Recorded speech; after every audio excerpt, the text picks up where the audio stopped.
6일 반 동안 알프스에서 가장 높은 4,807m 높이의 몽블랑 주위를 한 바퀴 도는 뚜르드 몽블랑 TMB 트레킹 루트를 성공적으로 마무리한 우리 일행은 하루 반 동안 TMB 루트는 아니지만 몽블랑의 정상을 가장 가까이에서 볼 수 있는 3,842m의 에귀드 미디 전망대에 올라가는 것과 몽블랑과 조금 떨어져 있으며 해발 2,352m에 있는 호수인 락블랑에 찾아가면서 조금 떨어진 곳에서 몽블랑 정상을 바라보는 마지막 일정을 따라가게 되었습니다. 7일째 오전 해발 1796m 벨비 케이블카 정류장에서 케이블카를 타고 995m까지 내려와 TMB 일정의 마지막을 마친 우리는 점심으로 샌드위치와 감자튀김으로 먹고 오후에는 에귀드 미디로 올라가기 위해 버스를 타고 케이블카 탑승장으로 이동했습니다. 에귀드 미디로 올라가는 것은 원래 이번 일정의 첫날에 예정되어 있었는데 바람 때문에 케이블카의 운행이 어려워지자 7째 날로 예약을 바꿨기 때문에 이날은 케이블카가 정상 운행되기를 간절히 기대하면서 우리는 탑승장에 도착했습니다. 에귀드 미디는 프랑스어로 바늘이라는 뜻을 가진 에기우와 관사 뒤 한낮 정오라는 뜻을 가진 미디가 모여 한낮의 바늘이라는 뜻을 가지고 있으며 해발 3,842m로 몽블랑에서 가장 높은 봉우리 가운데 하나로 몽블랑 바로 맞은편에 있어서 등반을 하지 않는 대부분의 사람들이 몽블랑에 가장 가까이 갈 수 있는 곳입니다. 에귀드 미디는 샤모니에서 케이블카와 엘리베이터를 타고 쉽게 올라갈 수 있어서 많은 사람들이 이용하고 있는데 케이블카는 두 구간으로 나누어져 있습니다. 첫 구간은 해발 1035m에 있는 샤모니에서 출발하여 해발 2317m의 블랑두레기우까지이고 두 번째 구간은 해발 3777m의 상부역까지 지지 기둥 없이 직접 연결되는데 케이블카는 샤모니에서 종점인 에귀드 미디 상부역까지 20분 만에 이동합니다. 케이블카 종점에서 3,842m 에귀드 미디 정상까지는 별도의 엘리베이터를 이용하여 올라갑니다. 우리는 그날 오후에 입장권 구매가 예약되어 있었기 때문에 케이블카를 운항만 한다면 예정대로 에귀드 미디로 올라갈 수가 있었는데 운항을 할지가 문제였습니다. 저는 그들도 운항을 하지 않으면 손해이기 때문에 날씨가 웬만하면 특히 바람이 너무 강하지 않으면 운항하리라는 생각을 했습니다. 저는 케이블카 탑승장 대합실에서 좋은 소식이 오기를 꽤 오랫동안 기다리면서 대합실의 분위기를 동영상으로 여러 장 찍었다고 생각했는데 나중에 확인해보니 안타깝게도 동영상은 물론 사진도 전혀 남아있지 않아서 케이블카 운항이 불확실한 상태에서 막연하게 기다리는 사람들의 생생한 분위기를 보여드릴 수 없어 아쉽습니다. 그렇지만 다행스럽게 어느 순간인가 제 눈에는 사전 예약된 사람들에 한해서 케이블카 탑승이 허용된다는 안내 화면이 보였습니다. 일주일 전에 사전 예약을 해놓은 덕분에 우리는 오후 3시가 조금 넘었을 때 마침내 에귀드 미디로 가는 케이블카에 탈 수 있었습니다. 케이블카는 얼마나 가파르게 올라가고 얼마나 길게 타느냐 하는 것과 타고 가면서 무엇을 볼 수 있느냐가 중요한데 해발 2317m까지 올라가는 첫 구간은 매우 가파르며 많은 사람들이 타고 있어 불편한 자세로 서 있는 상태에서 케이블카는 빠르게 올라갔습니다. 10분쯤 올라갔을까요? 첫 구간을 올라가 해발 2317m의 블랑드레기우 중간역에서 정차하였지만 우리는 그곳에서 내리지 않고 두 번째 구간으로 바로 올라갔습니다. 에귀드 미디로 가는 케이블카의 두 번째 구간은 첫 구간과는 여러 면에서 다릅니다. 울창한 숲을 가파르게 올라가던 1구간과는 달리 2구간은 높은 지대라 식물이라고는 전혀 보이지 않고 바위와 빙하와 눈밖에 보이지 않습니다. 두 번째 구간은 해발 2317m에 있는 블랑두레기우 중간역에서 3777m의 봉우리에 있는 상부역까지 지지 기둥 없이 직접 연결되기 때문에 케이블카로 올라가는 동안 바위와 빙하와 눈만 보이는 넓은 공간을 볼 수 있으며 종점이 가까워지면 안개나 구름에 덮여 있을 가능성이 높은데 우리가 갔을 때도 부분적으로 구름에 가린 신비스러운 기분을 느낄 수 있었습니다. 이 영상을 보시는 분들도 그러한 기분을 느끼실 수 있으면 좋겠습니다.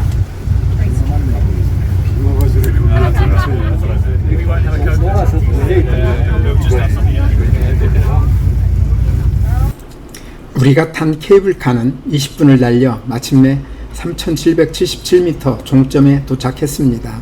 케이블카에서 내리면 이동 통로와 튜브라는 이름의 갤러리를 통해 여러 시설들을 둘러볼 수 있으며 엘리베이터를 타고 에기디미디 전망대로 올라갈 수 있고, 여기에는 이탈리아의 꾸르마이어로 연결되는 또 다른 케이블카가 있습니다.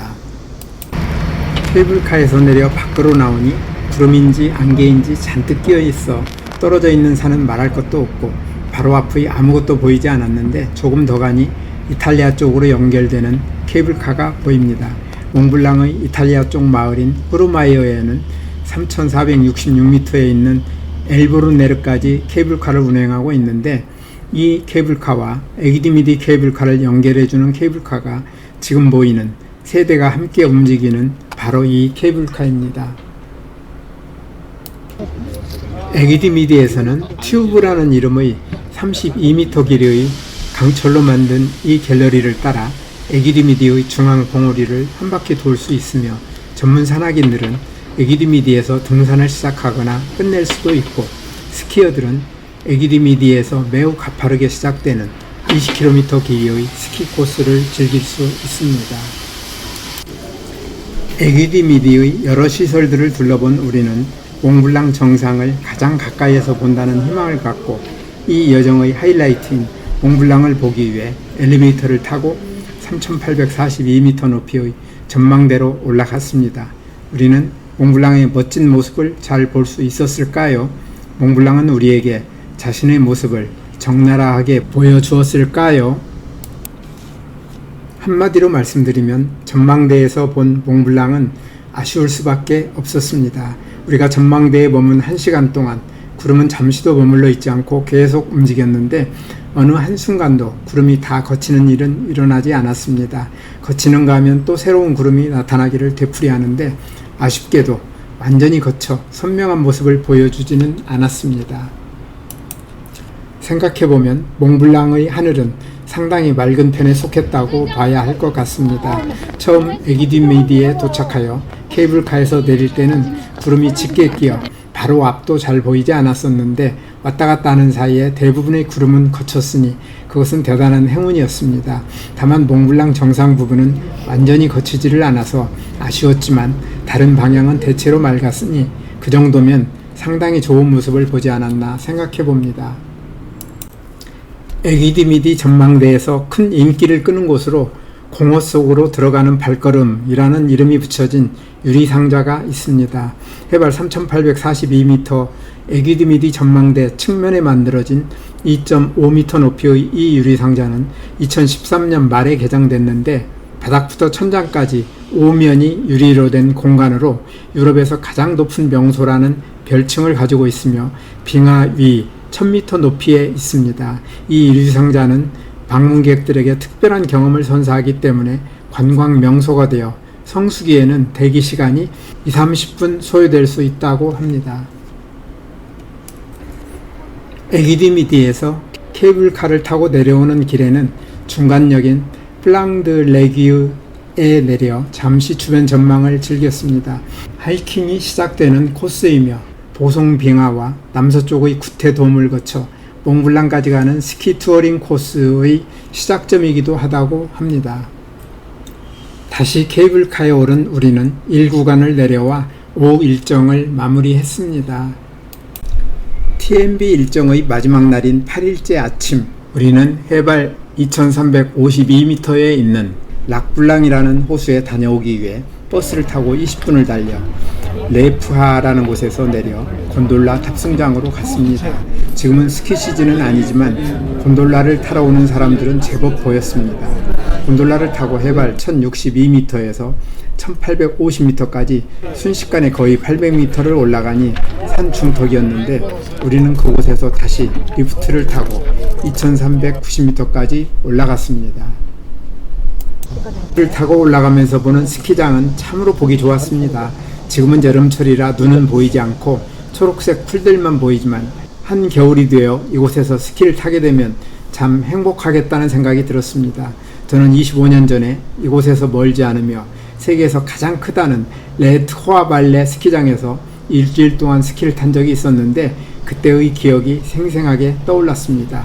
알프스에는 스키장이 1100개나 있다 하니 스키 환경이 얼마나 좋은지 참 부러웠습니다.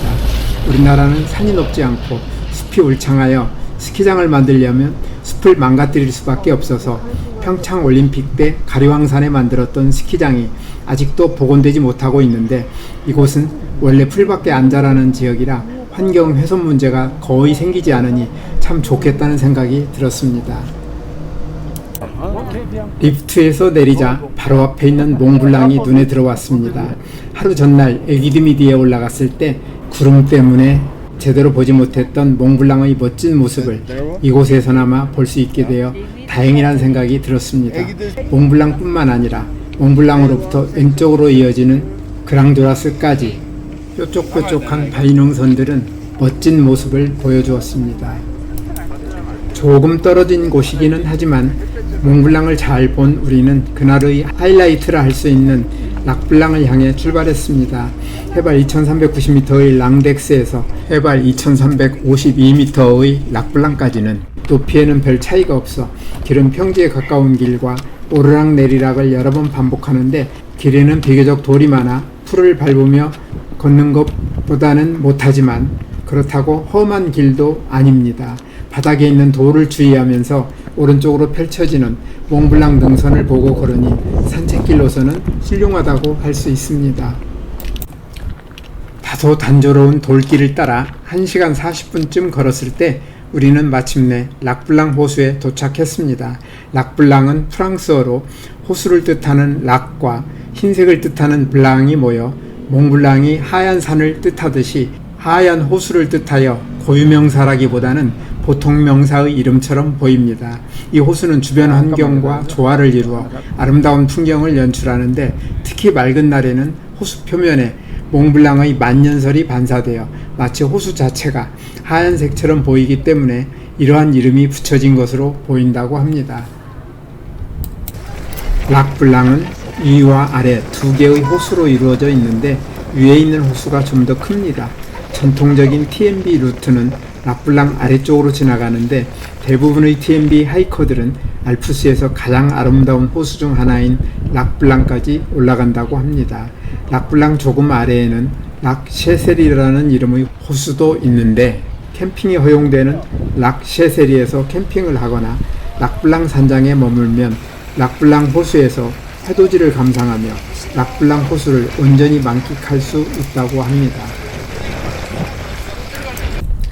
락블랑 호수 아래쪽에 있는 전망이 좋은 바위에 오르니 예쁜 바위들과 또 다른 호수들로 이루어진 락블랑 주변의 경치도 예쁘고 바로 앞에 보이는 몽블랑의 그랑조라스 주변의 봉우리들도 참 아름답습니다. 락블랑은 겨울에는 호수에 눈이 쌓여 있어 스키를 타야만 접근이 가능하지만 6월 중순에서 하순쯤 눈이 녹으면 많은 방문객들이 찾는 명소로 알려져 있다고 합니다. 락블랑 호수의 아름다운 경치를 충분히 즐긴 우리는 아침에 올라올 때 곤돌라를 타고 내렸던 라 플레제르를 향해 걸음을 옮겼습니다.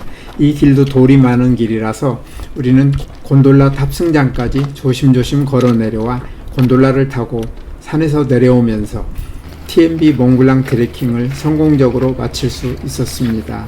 산에서 내려온 우리는 준비해온 도시락으로 점심을 먹고 휴식을 취했습니다. 몽블랑 트레킹은 이렇게 끝났지만 저녁에는 샤모니에서 가장 분위기 좋은 집에서 즐겁게 저녁을 먹고 다음날 아침 일행은 제네바로 이동하여 귀국길에 올랐는데 친구와 저는 마테오른과 융프라우 트레킹을 위해 일행과 작별 인사를 했습니다. 우리에게 최고의 기쁨을 주시려고 알프스의 아름다운 자연을 만들어 주신 분에게 제가 드릴 수 있는 최고의 감사를 드리며 영상을 마칩니다. 오늘도 끝까지 영상을 시청해 주셔서 대단히 감사합니다. 다음에 더 멋진 영상으로 찾아뵙겠습니다.